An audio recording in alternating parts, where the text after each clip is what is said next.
ओम नमः शिवाय। कैसे हैं आप सब। आज मैं फिर एक कहानी लेके आई हूँ आप लोगों से एंड आई होप आपको अच्छा लगे। तो चलिए समय बर्बाद ना करते हुए कहानी मैं शुरू करती हूँ। जैसे कि आपको पता है अभी की जनरेशन ने वो चीज़ नहीं देखी, पर जो पहले के जनरेशन है आई मीन उससे पहले के सबको पता है कि पहले गांव में मेला वगैरह लगता था, मेला आते थे, है ना। और साल में एक बार मेला, बहुत बड़ा मेला लगता था और लोग वेट करते थे उस मेले के लिए कि वो कब आए।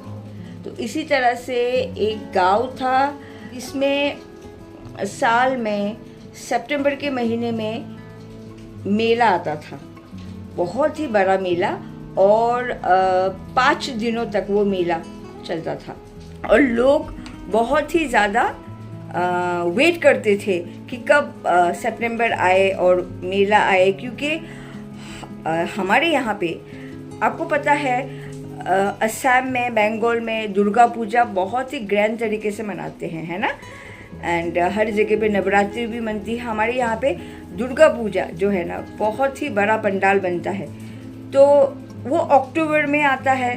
तो इसीलिए उस गांव के लोग मतलब वेट करते हैं कब वो मेला आए, क्योंकि उस मेले में सब कुछ मिलता था, खाने पीने से लेके कपड़ा, एवरीथिंग वहाँ पे मिलता था।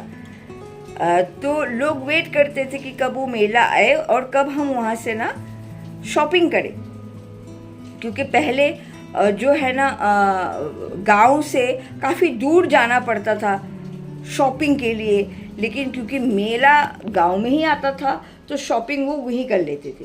और नेक्स्ट मंथ दुर्गा पूजा, तो इसीलिए वो बहुत ही ज़्यादा वेट करते हैं मेले के लिए। एनीवेज, तो इसी तरह से उस साल भी सितंबर आया और मेला आया और इसी तरह से ग्रैंड तरीके से वो बहुत बड़ा फील्ड में जो है ना वो मेला लगता है, उसका आयोजन होता है। एंड गांव के जो लोग हैं, क्योंकि काफ़ी सालों से वो मेला वहाँ इसी तरह से होता है, तो गांव के जो मुखिया थे तो वो भी उनको मतलब मदद करते थे, गांव के लोग भी उनको मदद करते थे, ताकि बहुत अच्छी तरीके से मेला जो है ना 5 दिनों तक अच्छे तरीके से चले। तो उस गांव में एक परिवार था और वो लोग अब एकदम अमीर अमीर नहीं, पर हाँ बहुत ही अच्छे पोजीशन पे वो थे। मतलब आप उनको नहीं बोल सकते थे कि वो लोग गरीब है। उनका एक ही बेटा था लौटता, है ना, और माँ बाप और उनके लौटे एक ही संतान बेटा।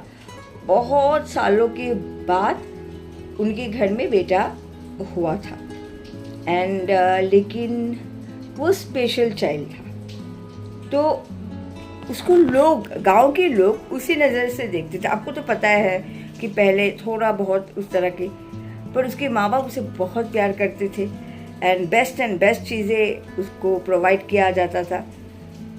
वो खुश रहता था, बहुत अच्छा लड़का था वो, और उसका नाम था माधव। तो माधव बहुत ही प्यारा लड़का था, क्योंकि वो स्पेशल चाइल्ड था। स्पेशल जो होते वो बहुत ही ज़्यादा प्यारे होते हैं, है ना, आप भी मानते हो। किसी को भी गांव में प्रॉब्लम होता था तो माधव भाग के जाता था उनको मदद करने के लिए। तो बहुत सारे लोग उसको प्यार भी करते थे उसकी इसी स्वभाव की वजह से। आपको पता ना, अच्छे बुरे सब लोग होते हैं, है ना। कुछ लोग पसंद ना करे, पर कुछ लोग बहुत पसंद करते थे माधव को, उसका इसी नेचर की वजह से। तो माधव भी काफ़ी एक्साइटेड रहता था। मेला नॉर्मली वो उसको उसके मम्मी पापा छोड़ते नहीं थे अकेले, मतलब दूर तक उसको जाने नहीं देते थे। जहाँ भी जाते थे या तो पापा या तो मम्मी, दोनों में से कोई एक तो उसके साथ रहता ज़रूर था, है ना। तो मेला आया, माधव की एक्साइटमेंट मतलब पीक पे थी कि बाबूजी माँ मेला आ गया है, अभी मुझे मेले में जाना है, मुझे ये करना है, मुझे ये खरीदना है, तो क्योंकि उसके पापा को किसी कारण की वजह से गांव से बाहर थोड़ा सिटी की तरफ जाना था, उनको काम था। और उनकी जो मम्मी थी मतलब माधव की, उनकी थोड़ी सी तबीयत खराब थी, मतलब काफ़ी दिनों से बुखार था, तो वीकनेस इतनी ज़्यादा हो गई थी कि एक होता ना, उनसे चला भी नहीं जा रहा था ठीक तरह से। तो माधव को बोला कि बेटा कैसे जाएं, आपके बाबूजी तो रहेंगे नहीं और मेरी तबीयत थोड़ी सी खराब है, तो इस साल आप रहने ही दो। पर उसका मन खराब हो गया, वो बच्चा क्यों इतने दिनों से वो वेट कर रहा है मेले के लिए, और नेक्स्ट मंथ दुर्गा पूजा है।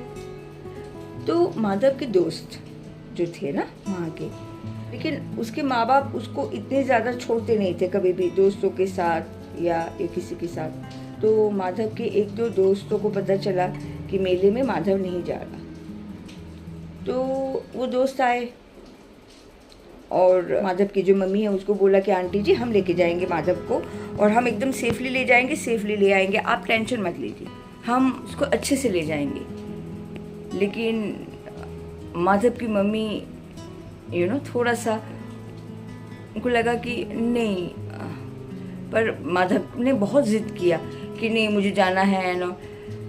फिर उसके दिल रखने के लिए फिर वो उन बच्चों को भी माधव की मम्मी जानती थी क्योंकि गांव के ही बच्चे थे, तो फिर बोला कि ठीक है बेटा आप लोग माधव को तो ले जाओ, लेकिन माधव का बहुत अच्छे से ध्यान रखना, आपको माधव को छोड़ना नहीं है कहीं पे भी अकेले। तो उन्होंने बोला हाँ ठीक है आंटी, हम माधव को एकदम प्यार से ले जाएंगे और उसको एकदम संभाल के ले भी आएंगे। तो फिर वो गए, माधव गया उनके साथ। फिर पूरा दिन निकल गया, शाम हो गई, माधव के पापा भी अपने काम से लौट आए घर, माधव नहीं लौटा। माधव की मम्मी पापा दोनों बाहर खड़े देख रहे हैं, कोई नहीं लौटा। फिर माधव की मम्मी ने बोला माधव के पापा को, आप जाइए और ढूंढिए माधव कहाँ है, वो क्यों नहीं आया। तो माधव के पापा ने बोला कि तुमने भेजा ही क्यों है माधव को, वो किसके साथ गया। तो उसकी मम्मी ने बोला कि वो ऐसे ऐसे लड़कों के। तो माधव के पापा सबके घर गए और सबके लड़के घर आ गए। फिर माधव के पापा ने पूछा कि तुम लोगों के साथ ही माधव गया था ना, माधव क्यों नहीं आया। बोले कि वो तो निकल गया था, हमको लगा वो शायद घर आ गया होगा। तो बोला कि तुम लोगों को बच्चों इतना केयरलेस नहीं होना था। पूरा गांव ढूंढा और मेला लगा हुआ था, फर्स्ट डे ऑफ मेला, पूरा गांव में ढूंढा, माधव कहीं नहीं था। एंड सबसे पूछा, माधव कहीं नहीं था। 5 दिन गुजर गए, मेला खत्म हो गया, पूरा जो मैदान है ना वो फिर से खाली हो गया क्योंकि मेला खत्म हो गया था। लेकिन मैदान के एक कोने में ना एक बहुत बड़ा सा पेड़ और उसके बीच में एक कुआं था, मतलब नज़दीक, और उस कुएं में से बहुत लोग पानी वानी लाने जाते हैं, नॉर्मली ऐसा ही होता है गांव में। तो एक दिन क्या हुआ, शाम हुई, किसी ने माधव को उस कुएं के ऊपर बैठे हुए देखा। तो उस आदमी ने माधव को आवाज़ लगाई, पर माधव देख रहा है, बैठे बैठे देख रहा है, लेकिन वो कुछ रिप्लाई नहीं कर रहा है, देख रहा है। और वो भागते हुए घर गया, माधव के घर गया और माधव की मम्मी पापा से बोला कि वो माधव वो कुएं पे बैठा हुआ है। क्योंकि उससे पहले गांव वालों ने, मतलब बहुत सारे गांव वालों ने यही बात निकाली कि माधव तो स्पेशल चाइल्ड था, गलती से पता नहीं कहीं निकल गया होगा, वो घर की जगह कहीं और चला गया होगा। तो उस टाइम वो उस आदमी ने जब माधव को देखा, वो भागते हुए आया कि माधव वहीं पे है, कहीं नहीं गया, मैंने अभी देखा कुएं पे बैठा हुआ है, आप चलिए। माधव के मम्मी पापा ने सुनते ही वो फौरन भागे, पर वहां पे माधव नहीं था। बहुत लोगों ने माधव को उसी एरिया में, उसी कुएं पे बैठते हुए देखा। और आपको पता है ना, पहले गांव में कुएं कितने अच्छे तरीके से बंधे हुए थे, तो वहां पे लोग बैठ भी सकते थे। फिर एक दिन माधव की जो मम्मी है उसके सपने में माधव आया। माधव ने कहा, मम्मी मैं यहाँ ही हूँ, आप लोग आओ, आप लोग आओ।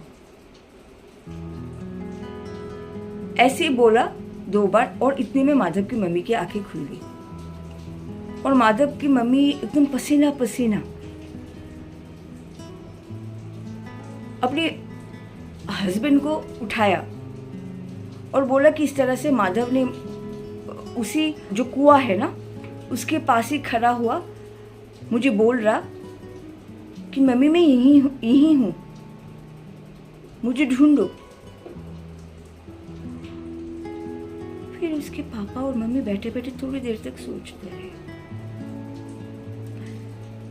फिर रात को ही निकल गए, बोले कि चलो देखते हैं। और जाने के बाद बहुत सारे लोगों ने, क्योंकि दैट टाइम हैंडपम्प वगैरह भी आ गया था तो कुएं में जाना थोड़ा सा कम हो गया था लोगों को, तो वो कुआं में पानी लेने के लिए लोग काफ़ी दिनों से नहीं जा रहे थे। फिर उसके मम्मी पापा अपने हाथों में लालटेन लेके भागे, उस कुएं के पास पहुंचे, पेड़ की तरफ देखा, कुएं के इर्द गिर्द देखा। फिर उसके पापा ने उसकी मम्मी को बोला शायद ये सिर्फ सपना ही था। और अचानक से ऐसे लगा कुएं में से आवाज आई, मैं यहाँ हूँ। फिर दोनों एक दूसरे को देखने लगे और कुएं पे झांका।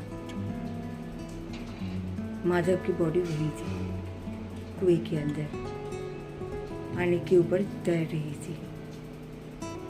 दोनों माता पिता के होता ना हालत खराब हो गई अपने बच्चे को ऐसे देखते हुए।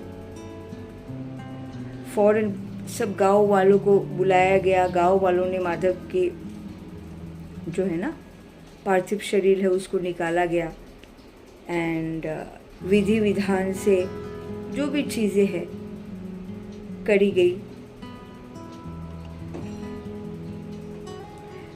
लेकिन माधव का जो सोल है ना फिर भी अपनी मम्मी पापा को दिखती थी। तो एक दिन माधव के पापा कहीं से काम करके आ रहे थे तो वो घर घुसेंगे, इतने में देखा माधव को देख के उसके पापा के आंखों से पानी बहने लग गया और उसके पापा ने पूछा कि बेटा क्या, आप तो चले गए हो, उसके बाद भी आप कैसे दिखाई दे रहे हो? फिर माधव ने सब कुछ बोला कि बाबा उस दिन मैं अपने दोस्तों के साथ मेला देखने गया था। उसमें से एक दोस्त ऐसा था जो माधव को कभी पसंद नहीं करता था, माधव को बहुत बुली करता था क्योंकि माधव स्पेशल था।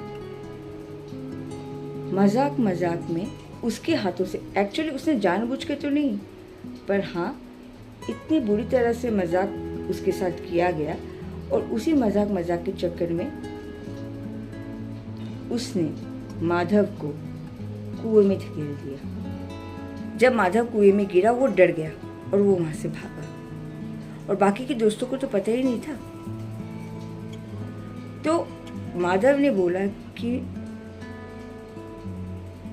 मैं चाहता हूँ उस लड़के से पूछा जाए और वो ये सच अपने मुंह से बोले,